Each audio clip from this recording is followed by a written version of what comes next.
Arti sebuah harapan.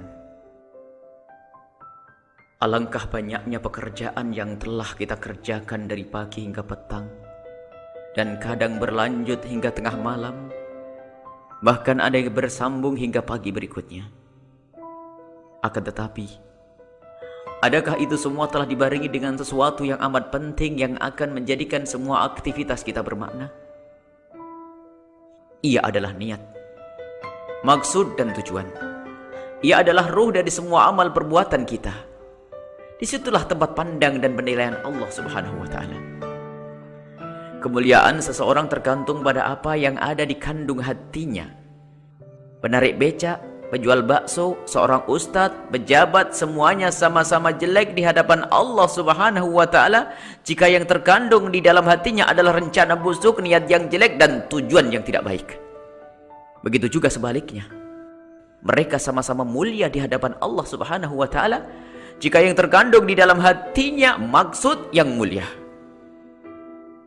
Rasulullah Shallallahu Alaihi Wasallam pernah bersabda bahwa karena niat yang terkandung di hati, ada beberapa pekerjaan yang terlihat sebagai pekerjaan dunia, akan tetapi dinilai oleh Allah Subhanahu wa Ta'ala sebagai amal akhirat. Dan ada amal yang terlihat sebagai amal akhirat, akan tetapi dinilai oleh Allah Subhanahu wa Ta'ala sebagai amal dunia yang buahnya tidak bisa dipetik di akhirat.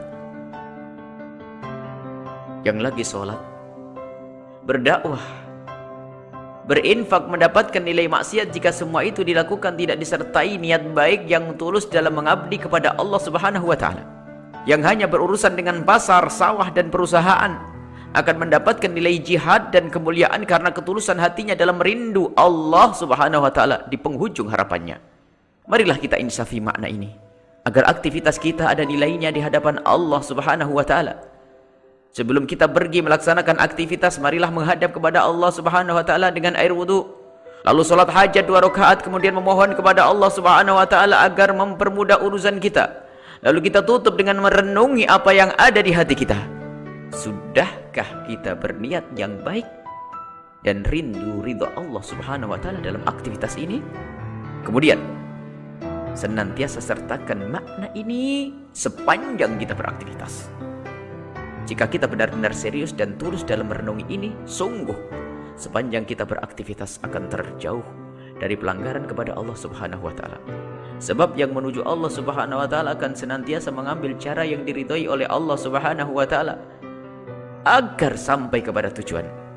Dan tujuan apapun, jika cara yang kita ambil untuk sampai ke tujuan itu adalah tidak baik, itu bertanda bahwa niat dan tujuan kita bukanlah yang baik.